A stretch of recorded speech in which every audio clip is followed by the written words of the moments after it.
भारत के ghost cities करोड़ों खर्च करने के बाद भी ये खाली क्यों है? सोचिए, एक ऐसी जगह जहाँ चौड़ी चौड़ी सड़कें बनी हुई हैं, स्ट्रीट लाइट्स लगी हैं, बड़े बड़े बिल्डिंग्स के ढांचे खड़े हैं, मास्टर प्लान तैयार है।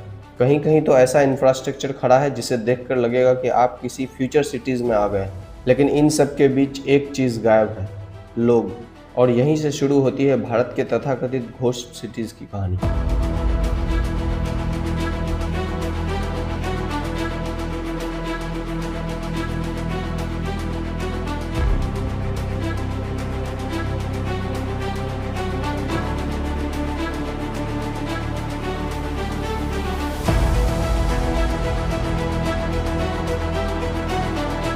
लेकिन सवाल सिर्फ ये नहीं है कि ये शहर खाली क्यों है। असली सवाल ये है, क्या सिर्फ सड़क, बिजली और बड़ी बड़ी इमारतें बनाकर कोई शहर बनाया जा सकता है, या सिर्फ एक शहर को जिंदा रखने के लिए कुछ और चाहिए? Jobs, business, schools, hospitals, public transport और सबसे ज़रूरी, लोगों के पास वहाँ रहने की वजह।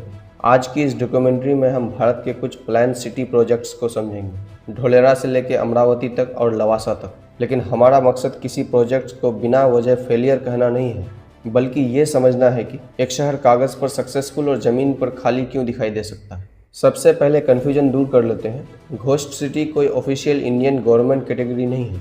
किसी शहर में कम पॉपुलेशन होना अपने आप में ये साबित नहीं करता है कि वह फेल्ड है।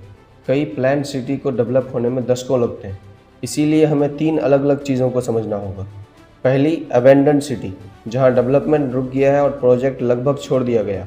दूसरी, लो ऑक्यूपेंसी सिटी, जहां इंफ्रास्ट्रक्चर मौजूद है लेकिन पॉपुलेशन अभी बहुत कम है। और तीसरी है ग्रीनफील्ड सिटी, जिसे लगभग जीरो से डेवलप करने की योजना बनाई जाती है। भारत में कई प्रोजेक्ट्स को सोशल मीडिया और न्यूज़ चैनल में घोस्ट सिटी कहा जाता है, लेकिन ग्राउंड रियलिटी हर जगह एक जैसी नहीं है। और इसी फ़र्क को समझना इस पूरी कहानी का सबसे इम्पोर्टेंट बात है। अब एक सिंपल सवाल, अगर सरकार किसी खाली ज़मीन पर एक शहर बनाना चाहे तो सबसे पहले क्या करेगी? रोड्स बनाएगी, वाटर सप्लाई लगाएगी, इलेक्ट्रिसिटी लगाएगी, सीवेज सिस्टम बनाएगी, पब्लिक ट्रांसपोर्ट की प्लानिंग करेगी, इंडस्ट्रियल और रेसिडेंशियल जोन्स बनाएगी। लेकिन क्या इससे शहर बन जाएगा? नहीं, क्योंकि इंफ्रास्ट्रक्चर सिर्फ एक स्केलेटन है। शहर की असली जान होती है इकोनॉमी। मान लीजिए किसी नए शहर में 10,000 फ्लैट्स बना दिए गए, लेकिन वहाँ जॉब्स नहीं है तो लोग वहाँ क्यों रहेंगे? और अगर लोग नहीं रहेंगे तो रेस्टोरेंट्स नहीं खुलेंगे, स्कूल्स की डिमांड नहीं बनेगी, हॉस्पिटल्स प्राइवेट इन्वेस्टमेंट नहीं खींचेंगे, शॉपिंग सेंटर्स नहीं चलेंगे, पब्लिक ट्रांसपोर्ट खाली चलेगा और धीरे धीरे पूरा शहर एक स्ट्रेंज साइकिल में फंस जाएगा। जॉब्स नहीं, लोग नहीं, बिजनेस नहीं, सर्विस नहीं। इसे आप एक तरह का urban chicken and egg problem समझ सकते हैं। अब आते हैं गुजरात के ढोलेरा पर। ढोलेरा को भारत के सबसे ambitious greenfield industrial city projects में गिना जाता है। सरकारी डॉक्यूमेंट्स के मुताबिक ढोलेरा स्पेशल इन्वेस्टमेंट रीजन लगभग 920 स्क्वायर किलोमीटर में प्लान्ड है। इसका डेवलपेबल एरिया लगभग 422 स्क्वायर किलोमीटर बताया गया है। और इसका उद्देश्य सिर्फ रेसिडेंशियल सिटी बनाना नहीं था, यह एक इंडस्ट्रियल और मैन्युफैक्चरिंग इकोसिस्टम के रूप में प्लान्ड है। यानी यहाँ लॉजिक ये है, पहले इंडस्ट्री आएगी, इंडस्ट्री जॉब्स क्रिएट करेगी, जॉब्स लोगों को अट्रैक्ट करेगी और फिर रेसिडेंशियल और कमर्शियल इकोसिस्टम डेवलप होगा। लेकिन प्रॉब्लम यह है कि ऐसी सिटी ओवरनाइट नहीं बनती। आप सड़क आज बना सकते हैं, लेकिन हज़ारों जॉब्स क्रिएट करने में सालों लग सकते हैं। और इसी वजह से ढोलेरा को सिर्फ आज की खाली रोड्स देखकर फेल्ड सिटी कहना मिसलीडिंग होगा। क्यों? क्योंकि 2026 में यहाँ एक बहुत बड़ा डेवलपमेंट सामने आया है। भारत की पहली सेमीकंडक्टर फैब्रिकेशन फैसिलिटी के लिए टाटा सेमीकंडक्टर मैन्युफैक्चरिंग को ढोलेरा में SEZ नोटिफिकेशन मिला है। सरकार के मुताबिक ये फैसिलिटी करीब 21,000 लोगों के एम्प्लॉयमेंट को सपोर्ट करने के लिए डिज़ाइन है। टाटा इलेक्ट्रॉनिक्स और ASML ने 2026 में ढोलेरा फैब के लिए पार्टनरशिप भी अनाउंस की। यह प्रोजेक्ट इंडिया की सेमीकंडक्टर मैन्युफैक्चरिंग एम्बिशंस का एक बड़ा हिस्सा है। तो ढोलेरा की कहानी हमें एक इम्पोर्टेंट लेसन देती है। किसी प्लान सिटी को उसकी करंट पॉपुलेशन से जज नहीं किया जा सकता। अगर इकोनॉमिक इंजन अभी शुरू ही हो रहा है तो सिटी अभी अंडर कंस्ट्रक्शन हो सकती है, डेड नहीं। अब यहाँ एक बड़ा सवाल आता है। मान लीजिए एक इंडस्ट्रियल प्रोजेक्ट आ गया, जॉब आ गई, लेकिन क्या इससे ऑटोमेटिकली एक सक्सेसफुल सिटी बन जाएगी? ज़रूरी नहीं, क्योंकि एक सक्सेसफुल सिटी के लिए इंडस्ट्री के साथ चाहिए housing, schools, health care, public transport, affordable living, entertainment, local businesses और सबसे ज़रूरी एक ऐसा इकोसिस्टम जिसमें लोग सिर्फ काम करने नहीं, रहने भी आए। अगर किसी शहर में सिर्फ फैक्ट्रीज हैं और वर्कर्स दूसरे शहर में रहते हैं तो वह इंडस्ट्रियल जोन तो हो सकता है, लेकिन फुल्ली फंक्शनल सिटी बनने में अभी समय लगेगा। यही कारण है कि धुलेरा की कहानी अभी ख़त्म नहीं हुई। असल टेस्ट आने वाले सालों में होगा। अब चलते हैं आंध्र प्रदेश, अमरावती। यह शायद भारत के सबसे पॉलिटिकली कॉम्प्लिकेटेड प्लान्ड सिटीज़ में से एक है। आंध्र प्रदेश के विभाजन के बाद एक नई कैपिटल बनने की योजना सामने आई और अमरावती को एक मॉडर्न कैपिटल सिटी के रूप में डेवलप करने का विजन बनाया गया। मास्टर प्लान लगभग 217 स्क्वायर किलोमीटर के एरिया के लिए तैयार किया गया। वर्ल्ड बैंक के अनुसार अमरावती रीजन में उस समय लगभग 1 लाख लोग रहते थे, जबकि मास्टर प्लान 2050 तक लगभग 35 लाख पॉपुलेशन एकोमोडेट करने की क्षमता रखता है। यानी यहाँ भी वही चैलेंज था, एक रिलेटिवली लो पॉपुलेशन एरिया में फ्यूचर के लिए बहुत बड़ा सिटी इंफ्रास्ट्रक्चर बनाना। लेकिन अमरावती की कहानी में एक और फैक्टर जुड़ गया, पॉलिटिकल कंटिन्यूटी। एक सरकार ने जिस डायरेक्शन में प्रोजेक्ट शुरू किया, बाद की सरकार ने कैपिटल पॉलिसी को अलग डायरेक्शन में ले जाने की कोशिश की। नतीजा कंस्ट्रक्शन मोमेंटम प्रभावित हुआ। कुछ प्रोजेक्ट्स बने, कुछ अधूरे रह गए और कुछ सालों तक डेवलपमेंट की स्पीड काफ़ी कम रही।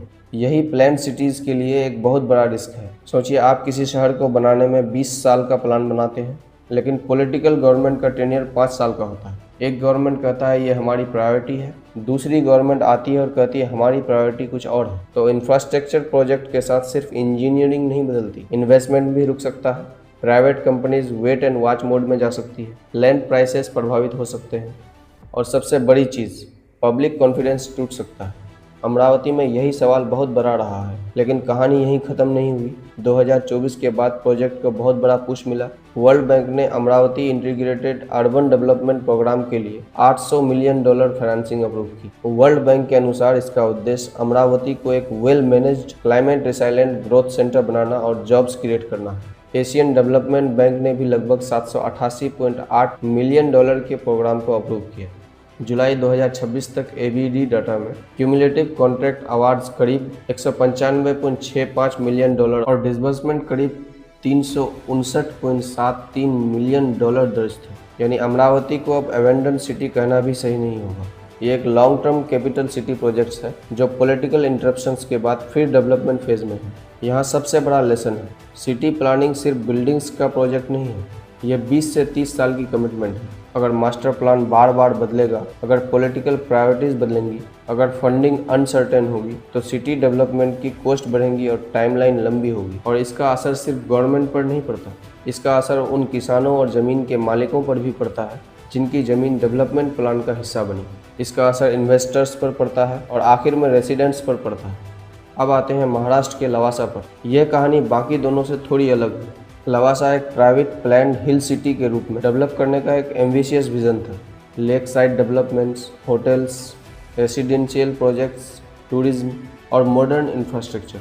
एक समय से इंडिया की फर्स्ट प्लान्ड प्राइवेट हिल सिटी की पोजीशनिंग मिली, लेकिन प्रोजेक्ट को फाइनेंशियल और रेगुलेटरी प्रॉब्लम्स का सामना करना पड़ा और eventually Lavasa corporation insolvency proceedings में चली गई। 2025 में मुंबई एनसीएलटी ने लवासा कॉरपोरेशन की इंसॉल्वेंसी रेगुलेशन प्रोसेस को आगे बढ़ाने के लिए 90 दिन एक्सटेंशन भी दिया था। यहाँ कहानी सिर्फ लोग नहीं, आय वाली नहीं है, यह हमें दिखाती है कि रियल एस्टेट प्रोजेक्ट और लिविंग सिटी में कितना बड़ा डिफरेंस होता है। मान लीजिए एक डेवलपर ने 5000 अपार्टमेंट्स बना दिए, लेकिन आसपास जॉब नहीं है, तो अपार्टमेंट्स बिक भी जाएं, लेकिन क्या लोग परमानेंटली शिफ्ट करेंगे? शायद नहीं, क्योंकि घर खरीदना और शहर में जीवन बनाना दो अलग चीज़ें हैं। लोग पूछते हैं मेरी नौकरी कितनी दूर है, बच्चों का स्कूल कहाँ है, हॉस्पिटल कितना दूर है, मार्केट कहाँ है, पब्लिक ट्रांसपोर्ट है, एयरपोर्ट या रेलवे स्टेशन तक कैसे जाऊंगा, इमरजेंसी में क्या होगा, और सबसे इम्पोर्टेंट, मेरे आसपास बाकी लोग कौन रहेंगे। अगर इन सवालों का जवाब नहीं मिला तो खूबसूरत बिल्डिंग्स भी खाली रह सकती है। अब आते हैं इस पूरी डॉक्यूमेंट्री के सबसे इंटरेस्टिंग सवाल पर।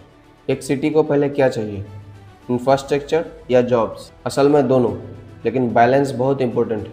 अगर आप पहले बहुत बड़ा इंफ्रास्ट्रक्चर बना दें और इकोनॉमिक डिमांड बाद में आए, तो कई सालों तक आपका इंफ्रास्ट्रक्चर अंडर यूटिलाइज्ड रह सकता है। दूसरी तरफ अगर जॉब्स आ जाए और इंफ्रास्ट्रक्चर ना हो, तो शहर में कंजेशन, पॉपुलेशन, हाउसिंग क्राइसिस और पुअर लिविंग कंडीशंस पैदा हो सकती है। इसीलिए सक्सेसफुल सिटीज़ अक्सर एक साथ ग्रो करती हैं, जॉब, हाउसिंग, ट्रांसपोर्ट, सर्विसेज एक साथ। दुनिया में घोस्ट सिटीज़ चाइना के संदर्भ में भी बहुत फेमस हुआ।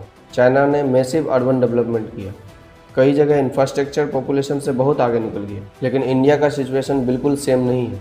भारत में अर्बनाइजेशन अभी भी तेज़ी से बढ़ रहा है, इसीलिए आज खाली दिखने वाला प्लैन्ड एरिया फ्यूचर में पॉपुलेटेड हो सकता है।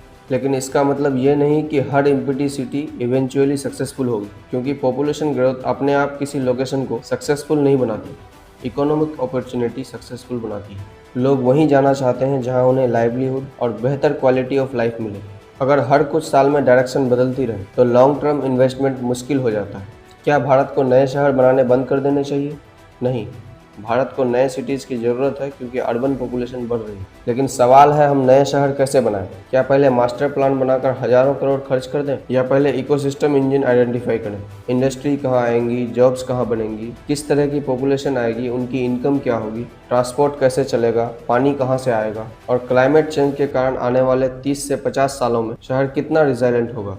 ये सवाल प्रोजेक्ट शुरू होने से पहले पूछना चाहिए। आज ढोलेरा, अमरावती और दूसरे प्लान प्रोजेक्ट्स को देखकर एक बात साफ होती है, सिटी बनाने का सबसे मुश्किल चीज़ कंक्रीट नहीं है, सबसे मुश्किल चीज़ है एक फंक्शनिंग इकोसिस्टम बनाना। आप एक साल में रोड बना सकते हैं, कुछ साल में बिल्डिंग्स बना सकते हैं, लेकिन एक सिटी कल्चर बनाने में जनरेशन लग सकती है। एक शहर तब बनता है जब वहाँ लोग सिर्फ रहने नहीं, अपनी ज़िंदगी बनाने आते हैं। जब बच्चा स्कूल जाता है, जब पेरेंट्स ऑफिस जाता है, जब दुकान वाला बिजनेस करता है, जब हॉस्पिटल चलता है, जब शाम में लोग मार्केट में दिखाई देते हैं, जब पब्लिक ट्रांसपोर्ट में पैसेंजर्स होते हैं, तभी इंफ्रास्ट्रक्चर सिटी बनता है। तो अगली बार जब आप किसी वीडियो में सुने देखिए भारत का घोस्ट सिटी, तो सिर्फ खाली सड़कें देखकर फैसला मत कीजिएगा। पहले पूछिए ये प्रोजेक्ट किस स्टेज में, क्या ये अबेंडन्ड है या अभी कंस्ट्रक्शन में है, क्या यहाँ जॉब्स आने वाली हैं, क्या इन्वेस्टमेंट आ रहा है, क्या पॉपुलेशन बढ़ रही है, और क्या सरकार की लॉन्ग टर्म पॉलिसी स्टेबल है? क्योंकि एक खाली सड़क हमेशा एक फेल सिटी की प्रूफ नहीं होती। लेकिन अगर करोड़ों खर्च होने के बाद भी इकोनॉमिक एक्टिविटी पैदा नहीं हो रही, अगर लोग वहां रहने नहीं आ रहे, अगर इन्वेस्टर्स भरोसा नहीं कर रहे, और अगर पॉलिसी बार बार बदल रही है, तो सवाल पूछना बिल्कुल ज़रूरी है, आखिर शहर किसके लिए बनाया जा रहा है?